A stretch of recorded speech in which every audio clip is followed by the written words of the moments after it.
नमस्कार दोस्तों, मैं हूं जितेंद्र और स्वागत है आपका अपने YouTube चैनल संस्कार एग्रीकल्चर क्लासेस में। तो दोस्तों, आज हम बात करने वाले हैं अबाउट सोरगम के बारे में, जो कि एक खरीफ क्रॉप है।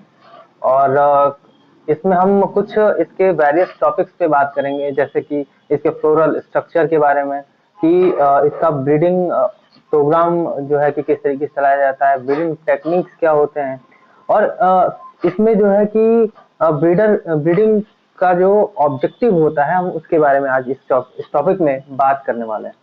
तो सबसे पहले हम स्टार्ट करते हैं इसके जो है कि डिटेल्स के बारे में, कि इसकी क्या-क्या डिटेल्स होती हैं, क्या इसका बायोलॉजिकल डिस्क्रिप्शन है। बायोलॉजिकल डिस्क्रिप्शन की बेसिकली हम बात करें तो इसका जो सोरगम बोटेनिकल नेम जो है कि सोरगम बाइकलर एल होता है। इसके क्रोमोसोम नंबर जो है कि 20 होते हैं। इसके साथ-साथ ये ऑफन क्रॉस पॉलिनेटेड क्रॉप होता है। ऑफन क्रॉस पॉलिनेटेड वो क्रॉप्स होते हैं जिनमें कि अप्रोक्सीमेटली 4 टू 5 टू 30% तक जो है कि क्रॉसिंग के थ्रू पॉलिनेशन उसके फीमेल फ्लावर पे पहुंचते हैं, या फिर फर्टिलाइजेशन कह सकते हैं कि इसका 5 टू 30% तक क्रॉस पॉलिनेशन होता है, और बाकी जो रेस्ट बचता है वो सेल्फ पॉलिनेशन होता है। सेल्फ पॉलिनेशन में क्या होता है कि सेल्फ पॉलिनेशन में जो आउट क्रॉसिंग होती है वो 5% दूसरे फ्लावर्स की पॉलन जो है कि पहुंचते हैं फीमेल स्टिग्मा तक, और क्रॉस पॉलिनेशन में 95% जो है कि पॉलन जो है कि दूसरे फ्लावर्स के आकर के और उस फ्लावर के स्टिग्मा तक पहुंचता है। तो ये इसका जो है कि सेंटर ऑफ ओरिजिन की अगर हम बात करें तो सेंटर ऑफ ओरिजिन इसका जो है कि ट्रॉपिकल। इकोनॉमिक इंपॉर्टेंस की बात करें तो इंडिया में इसका जो रैंक को होल्ड करता है एज अ सीरियल, वो इसका 3rd रैंक है, और वर्ल्ड वाइड अगर देखा जाए तो इसका जो है कि 4th रैंक आता है। काफी इंपॉर्टेंट क्रॉप है, क्योंकि फॉरेस्ट पर्पज से और सीरियल पर्पज से, दोनों ही पर्पज से इसको कल्टीवेट किया जाता है। क्योंकि इसमें टिलर बहुत ज्यादा निकलते हैं, इसलिए इसको ये फॉरेस्ट पर्पज से यूज किया जाता है। इसकी जो स्टेम्स होती हैं इरेक्ट होता है, काफी जूसी होता है, और साथ ही साथ कुछ रेजिस्टेंस पावर भी ये कंटेन करता है, जैसे में ड्रॉट रेजिस्टेंस हो गया, डिजीज रेजिस्टेंस हो गया, इंसेक्ट रेजिस्टेंस हो गया। और तो ये जहाँ पे ड्रॉट कंडीशन है वहां पे भी सर्वाइवल के लायक है, इसलिए इसका जो प्रोडक्शन है फॉरेस्ट पर्पज से करते हैं। वाइल्ड स्पीसीज और या फिर इसकी क्लोजली रिलेटिव स्पीसीज की हम बात करते हैं कि कौन कौन से जो स्पीसीज हैं, वैरायटीज हैं जो कि इसके काफी क्लोज हैं, या फिर जिनका यूज हम जो है कि ब्रीडिंग प्रोग्राम में करते हैं। हम सिर्फ उन वैरायटीज के बारे में बात करेंगे जिनका हम इस्तेमाल किसी न किसी ट्रेट के लिए, किसी न किसी कैरेक्टर के लिए हम उसके जीन को ट्रांसफर करते हैं। उन्हीं वैरायटीज के बारे में हम बात करने वाले हैं। जैसे सबसे पहला होता है सोरगम सुडानेंस। सोरगम सुडानेंस जो होता है ये ऐसा वैरायटी है जिसमें हम इसका जो है कि फोरेज इंप्रूवमेंट के लिए हम इसका इस्तेमाल करते हैं। सोरगम सुडानेंस फोरेज पर्पज से यूज किया जाता है। इसके बाद सोरगम निटिडियम होता है। सोरगम निटिडियम का जो काम होता है वो सूट फ्लाई, साथ ही साथ रेजिस्टेंस, सूट फ्लाई रेजिस्टेंस के लिए, और इसके साथ ही साथ डोरमेंसी इंड्यूस करने के लिए हम इसका इस्तेमाल इस वैरायटी का करते हैं। नेक्स्ट है सोरगम स्टैफी। सोरगम स्टैफी जो होता है वो जनरली हम डोरमेंसी इंड्यूस करने के लिए हम इसका इस्तेमाल करते हैं। और इसके बाद सोरगम हेलेपेंस का यूज हम जो है कि फोरेज इंप्रूवमेंट के लिए करते हैं। तो ये कुछ 4-5 वैरायटीज हैं जो कि जनरली हम यूज करते हैं इसके इंप्रूवमेंट के लिए, इसमें हाइब्रिडाइजेशन के लिए, ट्रेट जो है कि ट्रांसफर करने के लिए।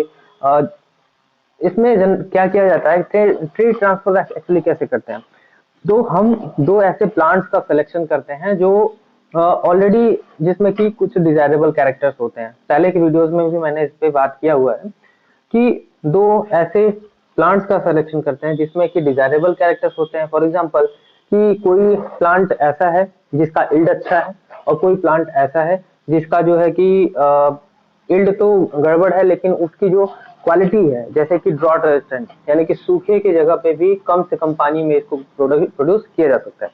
तो हम क्या करते हैं कि ऐसे दो कैरेक्टर्स वाले प्लांट्स का सिलेक्शन कर लेते हैं, और इन्हीं दोनों प्लांट्स को आपस में क्रॉस करा करके, हाइब्रिड बना करके, और एक एक जो है कि ऑफस्प्रिंग बनाते हैं, उसमें एक हाइब्रिड सीड बना लेते हैं।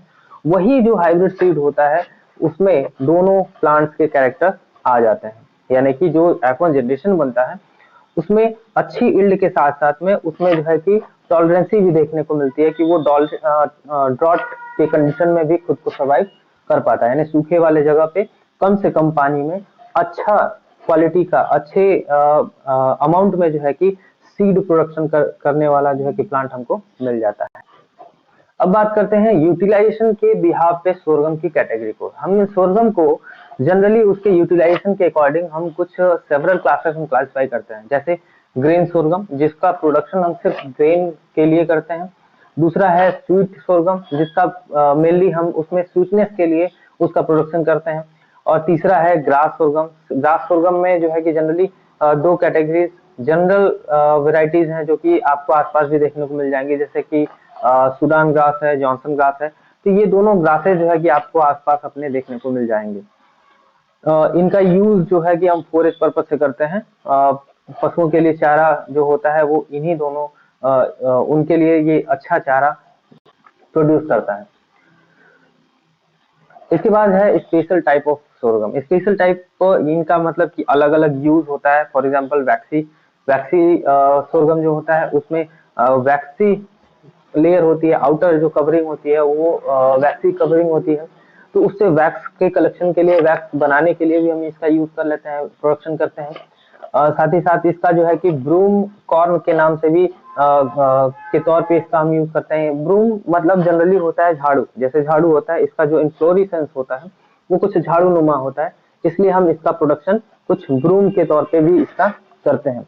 तीसरा जो है वो हमारा आता है पॉप सोरगम। पॉप सोरगम जो होता है वो जनरली जैसे आप दाना खाए होंगे, जैसे घर में भुजा जो होता है या दाना जो होता है उसकी हम बात करते हैं कि पॉप सोरगम को जनरली हम दाना वगैरह बनाने के पर्पज से भी कल्टीवेट करते हैं। इसकी जो सीड होती है एक्सट्रीम फ्लिंट होती है, हार्ड होती है। कैरेक्टरिस्टिक्स ऑफ सोरगम, कैरेक्टरिस्टिक्स की अगर हम बात करें तो कैरेक्टरिस्टिक्स इसके कुछ इस तरीके से हैं कि ये जो है कि मेज से एक सिमिलरिटी रखता है, मेज से के सिमिलर होता है, क्योंकि दोनों ग्रामीण फैमिली के हैं।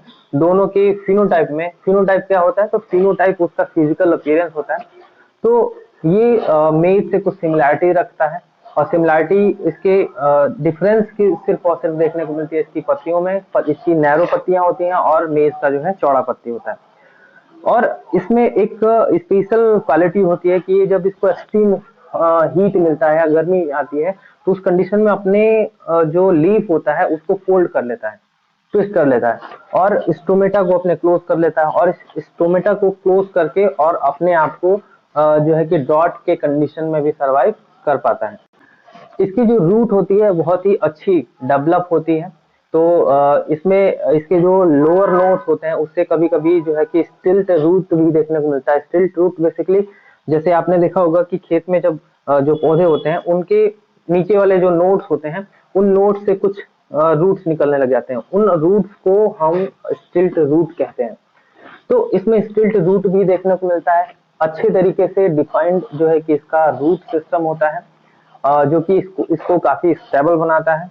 और जो है कि इसमें जब ड्रॉट का कंडीशन होता है तो एक सिलिका जो है कि इसके रूट को जो है कि प्रिवेंट करता है खत्म होने से, कोलैप्स होने से जो है कि उसको प्रिवेंट करता है। मेज और पर्ल माइलेट के कंपैरिजन में, राइस मेज पर्ल माइलेट के कंपैरिजन में ये काफी ड्रॉट रेजिस्टेंट होता है, देखने को मिलता है। आपने देखा होगा कि जो सोरगम होता है, सोरगम जनरली जो सूखने के बाद लाल कलर देता है, तो एक तो इसके आउटर सरफेस पे वैक्सी लेयर होता है, तो इससे वैक्स का कलेक्शन करते हैं। और साथ ही साथ जो है कि जब ये सूख जाता है तो अफ्रीका में इसका यूज रेड डाई बनाने में भी किया जाता है। और ये रेड डाई जो होता है उसका यूज जो है कि चमड़ा वगैरह या जो लेदर होता है, लेदर के पॉलिश बनाने में, उसको डाई करने में किया जाता है। ठीक है, इसके ग्रेन कंटेंट की, इसकी न्यूट्रिशन की बात करें अगर, तो इसमें प्रोटीन जो होता है वो 68 to 74% तक कार्बोहाइड्रेट पाया जाता है। प्रोटीन 9 to 12% तक पाया जाता है, जबकि फैट 3% तक देखने को मिलता है। कि इसमें बहुत ज्यादा प्रोटीन होता है, तो इस प्रोटीन को हम क्यों नहीं ह्यूमन कंजप्शन में लाते हैं? ह्यूमन कंजप्शन में नहीं लाने का रीजन होता है कि इसके अंदर एक लाइसिन और मेथियोनिन की कमी होती है, जो कि ह्यूमन डाइजेस्टिव सिस्टम में डाइजेस्ट नहीं हो पाता है। इसका जो प्रोटीन होता है वो ह्यूमन डाइजेस्टिव सिस्टम में डाइजेस्ट नहीं हो सकता, इसलिए हम इसको ह्यूमन कंजप्शन में नहीं लाते हैं। इसके फ्लोर को यूज किया जाता है, जो व्हाइट कलर के जो सीड होते हैं उसका फ्लोर बना करके, और अलग अलग जो है कि स्टेपल फूड बनाए जाते हैं उनका। यूटिलाइजेशन की बात करें तो यूटिलाइजेशन में इसके जनरली तो जैसे फ्लोर व्हाइट कलर का जो सीड है उसका फ्लोर बनाने में करते हैं। सेकंड इसका यूटिलाइजेशन होता है कि इसके जो स्टार्च होते हैं उस स्टार्च का यूज हम गोंद बनाने में, जिसको एडेसिव कह सकते हैं, तो गोंद बनाने में इसके स्टार्च का यूज किया जाता है। इसके बाद जो है कि इसमें कुछ कल्टीवार्स में जो है कि एक ग्लाइकोसाइड पाया जाता है, जो कि जब हाइड्रोलाइज होता है तो हाइड्रोसाइनिक एसिड फॉर्म करता है, जो कि काफी पॉइजनस होता है। इसलिए रिकमेंड ये किया जाता है कि यंगर एज में, यंगर स्टेज पे जो है कि इनका कंजप्शन ना किया जाए, और जब इन्फ्लोरेसेंस इसमें आने लग जाते हैं तब इनके कंजप्शन को रिकमेंड किया जाता है। सारी वैरायटीज में तो नहीं देखने को मिलता, लेकिन जनरली जो है कि जो ड्रॉट रेजिस्टेंट होते हैं उनमें ये चीज देखने को मिलता है। तो जब भी ड्रॉट रेजिस्टेंस के लिए जब हम ब्रीडिंग कराते हैं तो हमारा एम होता है कि ड्रॉट रेजिस्टेंस के साथ साथ कम से कम उसमें एससीएन का प्रोडक्शन होता हो। तो इस बात का हम ध्यान रख के ब्रीडिंग प्रोग्राम इसका कराते हैं। इसकी जो ड्राइड प्लांट्स होती हैं, ड्राइड प्लांट्स का कंजप्शन हम अलग अलग तरीके से करते हैं। जैसे आप रूरल एरियाज में जाओगे तो वहाँ आप देखोगे कि खेत में जो है कि जो भी सोरगम प्रोडक्शन होता है, जो लास्ट में जो बच जाता है, या फिर लास्ट में जो हार्ड प्लांट्स रह जाते हैं फील्ड में, तो उसको फार्मर्स क्या करते हैं कि कट करके और उसको गट्ठा बना के खेत में ही छोड़ देते हैं सूखने के लिए। जब सूख जाता है तो उसका कंजप्शन जो है, उसको यूज करने के लिए वो क्या करते हैं कि उसको या तो छप्पर बना करके, जैसे घर में देखा होगा कि हट जैसे जो बनता है, तो उसी तरीके से इसका जो है छप्पर बनाने के काम में लिया जाता है। इसके साथ ही साथ इसके लीव्स का यूज जो है कि मल्चिंग में करते हैं, और साथ ही साथ जो है कि इसका कंजप्शन जो है कि हम फ्यूल पर्पज से भी करते हैं, फ्यूल के तौर पे भी करते हैं। जैसे कि इसको जलाने की, इसकी लकड़ियां जो है कि हार्ड हो जाती हैं, तो इसलिए इसको जलाने का भी काम किया जाता है। ये आपको रूरल एरियाज में आप जाओगे तो आपको देखने को मिल जाएगा। वेस्ट अफ्रीका में डाई बनाने का काम किया जाता है। इसके बाद जो है कि इसके कुछ यूजफुल जीन्स की बात करते हैं कि कौन कौन से जीन्स, जैसे कि सबसे मोस्ट पॉपुलर जो है वो जीरा जीरा के नाम से होता है। जीरा जीरा जो होता है कि इसकी क्वालिटी क्या है कि ग्रेन क्वालिटी काफी अच्छी होती है। साथ ही साथ इसमें इसका जो रेजिस्टेंट पावर है लीफ डिजीज के लिए वो भी बहुत ज्यादा होता है। और टॉलरेंस तो ये ग्रेन की वेदरिंग जो होती है, यानी टूट जाना, या पकने के बाद क्या होता है कि ग्रेन टूट जाते हैं, तो उसको ग्रेन वेदरिंग कहते हैं। तो ये ग्रेन वेदरिंग को भी टॉलरेट कर लेता है, तो इसकी ये क्वालिटी देखने को मिलती है। इसके बाद दूसरा कॉमन जो है कि इसकी जीन देखने को मिलती है ड्यूरा। ड्यूरा जो होता है रेजिस्टेंट, ड्रॉट रेजिस्टेंट होता है, और साथ ही साथ जो है कि स्टेम बोरर के लिए भी रेजिस्टेंट होता है। नेक्स्ट है काफिर। काफिर जो होता है वो न्यूक्लियर साइटोप्लाज्मिक मेल स्टेरिलिटी को ये इसके अंदर क्वालिटी होती है। सबसे पहले जो इंट्रोडक्शन कराया गया था हमारे इंडिया में, वो यूएसए से 2 वैरायटीज को ला करके, और उनको ला करके यहाँ पे इंट्रोड्यूस कराया गया था। एक था माइलो और दूसरा था काफिर। ये दोनों स्पीसीज को, दोनों वैरायटीज को आपस में क्रॉस करा करके, और फिर इसके बाद जो है कि मेल स्टेराइल प्रोजनी को प्रोड्यूस किया गया था, जिसका यूज आज हम ब्रॉड लेवल पे देख सकते हैं। नेक्स्ट है ग्यूनिया। ग्यूनिया जो होता है वो रेजिस्टेंट होता है ग्रेन मॉल्ट के लिए, ग्रेन मॉल्ट को रेजिस्ट करता है। साथ ही साथ बाई कलर जो होता है फोरेज ट्रेट को के लिए इसका जो है कि यूज हम करते हैं।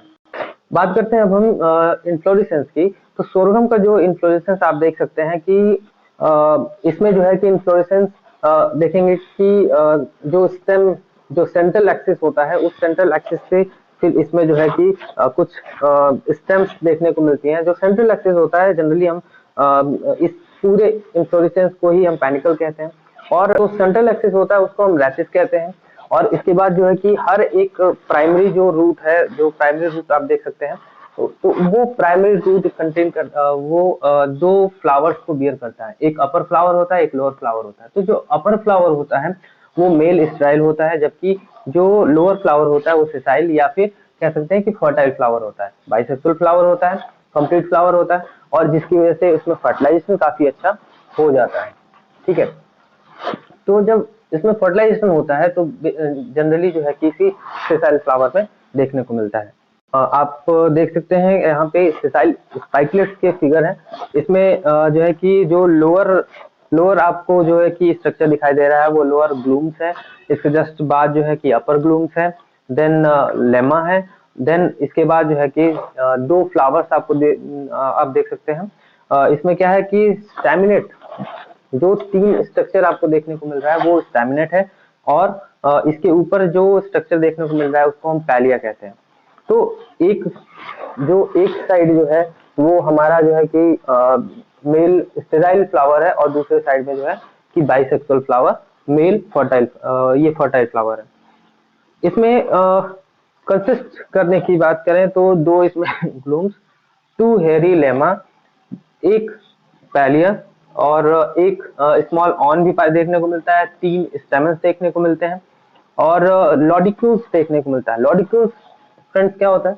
तो लॉडिक्यूल्स बेसिकली वो स्ट्रक्चर होता है जिसमें जैसे कि जिस फ्लावर्स में सेपल्स और पेटल्स नहीं पाए जाते, तो जब सेपल्स और पेटल्स नहीं पाए जाते तो उनके प्लेस पे एक स्ट्रक्चर, एक छोटा सा स्ट्रक्चर देखने को मिलता है जिसको हम लॉडिक्यूल्स के नाम से जानते हैं।